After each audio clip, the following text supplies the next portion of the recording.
Perkenalkan, kami dari kelompok 5G. Pada kesempatan kali ini, kami akan menyampaikan hasil presentasi kami tentang metode dalam data mining. Oke, boleh di next. Berikut ini adalah anggota kelompok kami, ada Revaldo Anenggolan, Vincent Aloysius, saya sendiri Muhammad Rizky Maulana, Elvina Marisionor Amelia, dan Testia Biakis Ramadin. Oke, boleh di next. Berikut ini adalah bagian business understanding. Yang pertama itu ada define business objective, yaitu identifikasi tujuan, menganalisis faktor-faktor yang berkontribusi terhadap stunting pada anak-anak dan memberikan rekomendasi berbasis data untuk mengurangi angka stunting. Dan yang kedua yaitu tujuan spesifiknya. Yang pertama mengidentifikasi faktor utama yang mempengaruhi ke tingkat stunting, menyusun model prediktif untuk memantau risiko stunting di masa depan dan membantu intervensi dini. Berikutnya ada current situation, yaitu mengidentifikasi wilayah dengan tingkat stunting tinggi berdasarkan data baru. Yang kedua, mengevaluasi faktor ekonomi, gizi, dan pola hidup yang berkontribusi terhadap stunting. Dan yang terakhir adalah stakeholder utama, yaitu pemerintah, tenaga kesehatan, dan juga masyarakat. Berikutnya ada formula data mining problem, yaitu tujuan bisnisnya, yaitu mengembangkan model prediktif berbasis data untuk memahami faktor utama penyebab stunting. Dan kriteria berbasis sendiri ada kalkulator model prediksi dalam mengidentifikasi anak-anak yang risiko mengalami stunting, dan juga pemahaman yang lebih baik tentang faktor-faktor utama yang dapat dikendalikan untuk mengurangi risiko stunting. Kembali next. Yang berikutnya, untuk data understanding yang pertama itu data collection. Yang kedua, dataset yang digunakan berasal dari data survei kesehatan masyarakat yang mencakup yang pertama ada faktor ekonomi, yang kedua asupan gizi, yang ketiga faktor lingkungan, dan yang keempat status kesehatan anak. Berikutnya ada data resolution, dan yang berikutnya juga ada dataset mencakup variabel-variabel seperti usia, berat badan, tinggi badan, status gizi, tingkat pendidikan orang tua, dan juga pendapatan keluarganya. Yang kelima sendiri ada exploration, dan yang terakhir ada exploration data analysis atau EDA yang dilakukan untuk memahami pola dan distribusi data. Untuk selanjutnya akan dijelaskan oleh rekan saya.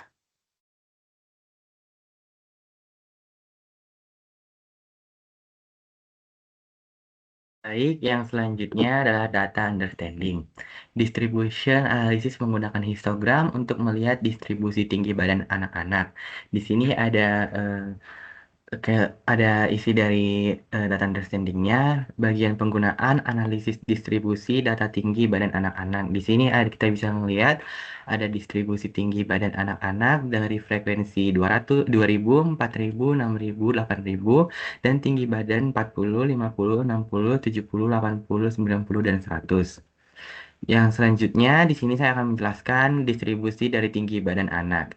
Distribusi data, histogram menunjukkan tinggi badan anak-anak dengan pola mendekati distribusi normal. Yang kedua, rentang dominan, sebagian besar anak memiliki tinggi antara 60 sampai 85 cm dengan puncak frekuensi sekitar 75 cm. Yang ketiga, potensi stunting. Jika banyak anak berada di sisi kiri, kurang lebih 60 cm, ini bisa menjadi indikasi stunting yang tinggi. Yang keempat, analisis lanjutan bisa dilanjutkan per kelompok usia atau dibandingkan dengan standar WHO untuk memahami lebih lanjut pola pertumbuhan anak. Yang selanjutnya ada correlation analysis, menganalisis hubungan antar variabel, melihat seberapa kuat dan arah hubungan. Di sini kita bisa melihat isi codingannya, bagian penggunaan visualisasi korelasi antara variabel dalam dataset. Di sini heat map korelasi antar variabel, ada jenis kelamin, umur, tinggi badan, berat badan, stunting atau wasting. Yang selanjutnya, saya akan menjelaskan dari heatmap korelasi antar variabel. Analisis korelasi, heatmap menunjukkan hubungan antara variabel dalam dataset. Hubungan yang kuat, umur dan tinggi badan 0,87, semakin bertambah umur, tinggi badan juga akan meningkat. Tinggi badan dan berat badan 0,62, anak dengan tinggi lebih besar cenderung memiliki berat badan lebih tinggi. Indikasi stunting, korelasi negatif antara stunting dan tinggi badan min 0,69 menunjukkan bahwa anak dengan tinggi badan rendah lebih rentan mengalami stunting. Analisis lanjutan bisa dilakukan regresi atau clustering untuk memahami lebih dalam pola stunting berdasarkan faktor lainnya. Umur dan tinggi badan anak-anak, di mana bagian penggunaannya itu digunakan untuk menunjukkan hubungan antara faktor umur dan tinggi badan. Next.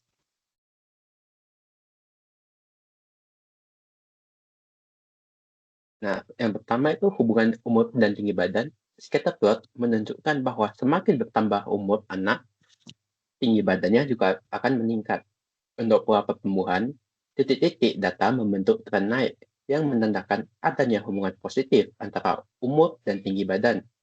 Untuk variasi data, penyebaran titik menunjukkan variasi tinggi badan untuk usia yang sama yang bisa disebabkan oleh faktor gizi, kesehatan, atau lingkungan. Untuk analisis lanjutan, bisa ditambahkan regresi untuk melihat pola lebih jelas atau dibandingkan dengan standar pertumbuhan anak di WHO. Next.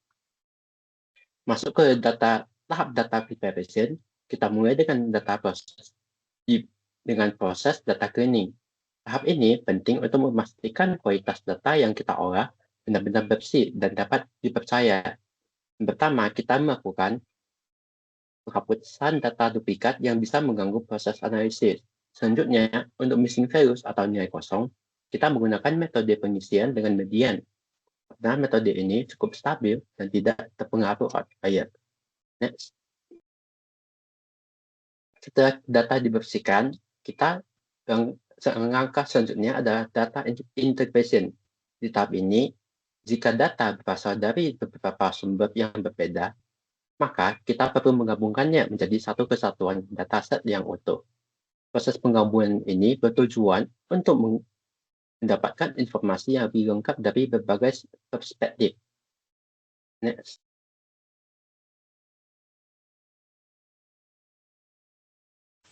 Kemudian di sini ada data preparation. Untuk data reduction-nya sendiri menggunakan PGA atau menggunakan PGA untuk mengurangi dimensi dataset. Seperti yang ada di sini untuk Python-nya dan juga untuk hasilnya. Jadi untuk bagian penggunaannya sendiri yaitu untuk mengurangi jumlah fitur untuk meningkatkan efisiensi model. Bisa next slide. Untuk data preparation sendiri, yang pertama makna angka dalam output. Jadi setiap baris dalam output mewakili satu data individu yang telah diproyeksikan ke dalam dua dimensi baru atau principal components.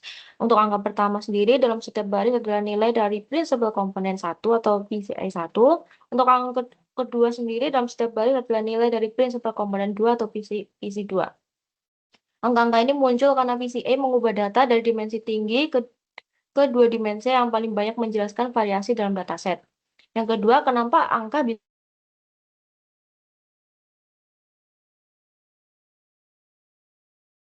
positif tertentu.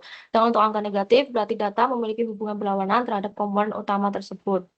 Nilai besarnya, baik positif ataupun negatif, menunjukkan bahwa data memiliki pengaruh besar dalam dimensi baru, sedangkan nilai kecil menunjukkan pengaruh yang lebih rendah.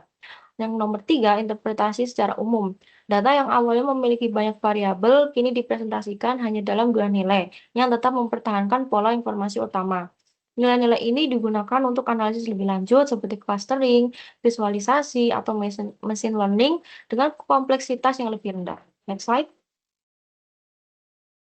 Nah, di sini ada data transformation yang melakukan encoding dan normalisasi data. Mulai pada gambar yang sudah yang tertera, dan bagian penggunaannya sendiri mengkonversi data ke dalam format yang dapat digunakan dalam model analitik. Kemudian di sini ada visualisasi datanya setelah normalisasi dan encoding. Bisa next slide.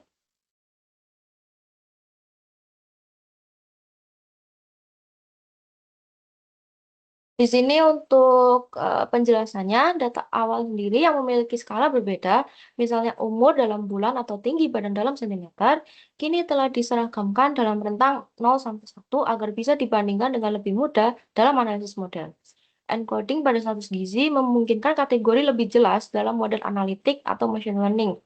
Kemudian sebaran titik pada diagram tersebut menunjukkan hubungan antara umur dan tinggi badan setelah transformasi, yang dapat membantu dalam pemrosesan data lebih lanjut seperti clustering, regresi, atau klasifikasi. Oke, yang selanjutnya yaitu ada output. Di sini pada output berikut itu terdapat informasi yang mungkin bisa kita dapatkan seperti jenis kelamin, umur, tinggi badan, berat badan, stunting, wasting, umur, tinggi badan, dan juga status gizi. Yang dimana penggunaan ini tuh untuk pemantauan kesehatan anak yang membantu kondisi gizi anak-anak untuk mengidentifikasi mereka yang beresiko tinggi mengalami stunting. Kemudian penggunaan selain itu yaitu ada intervensi dini. Dengan mengetahui status stunting dan juga risiko gizi anak, intervensi gizi bisa cara dilakukan pada anak-anak yang teridentifikasi stunting atau severely stunted. Nah, yang kemudian penggunaan selanjutnya yaitu ada pengambilan keputusan. Nah, data ini mungkin bisa digunakan untuk para tenaga kesehatan atau pemangku kebijakan untuk merancang program yang dapat mengurangi tingkat stunting di kalangan anak-anak. Nah, yang selanjutnya yaitu ada modeling. Penentuan modal yang dapat diimplementasikan yaitu yang pertama ada klasifikasi, ada decision tree, kemudian random forest, support vector machine atau SVM, kemudian regresinya ada logistic regression dan linear regression. Kemudian teknik model yang diterapkan yaitu random forest untuk klasifikasi karena targetnya berupa kategori stunting atau tidak.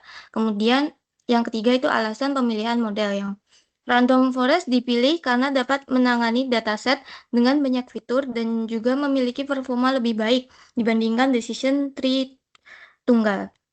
Next, kesimpulan. Nah, kesimpulan yang dapat diambil adalah bahwa analisis stunting pada anak-anak dapat dilakukan dengan pendekatan berbasis data mining untuk memprediksi faktor-faktor utama yang berkontribusi terhadap masalah stunting. Tujuan utama dari penelitian ini yaitu untuk mengidentifikasi dan juga memahami faktor ekonomi, gizi, dan juga pola hidup yang mempengaruhi stunting, serta untuk mengembangkan model prediktif yang dapat digunakan untuk memantau risiko stunting di masa depan. Nah, proses analisis yang dilakukan meliputi eksplorasi data, analisis distribusi, dan analisis korelasi untuk menggali pola yang ada dalam dataset. Selain itu, langkah-langkah pengolahan data yang mencakup pembersihan data, penggabungan sumber data, serta pengurangan dimensi data menggunakan PCA yang bertujuan untuk meningkatkan akurasi dan juga efisiensi model prediktif. Semua langkah tersebut itu mengarah pada tujuan akhir untuk memberikan rekomendasi yang berbasis data guna mengurangi angka stunting. Next, nah berikut merupakan daftar pustaka yang kami gunakan dalam pengerjaan tugas kami. Next. Baik, sekian presentasi dari kelompok kami. Mohon maaf bila kekurangan atau kesalahan. Wassalamualaikum warahmatullahi wabarakatuh.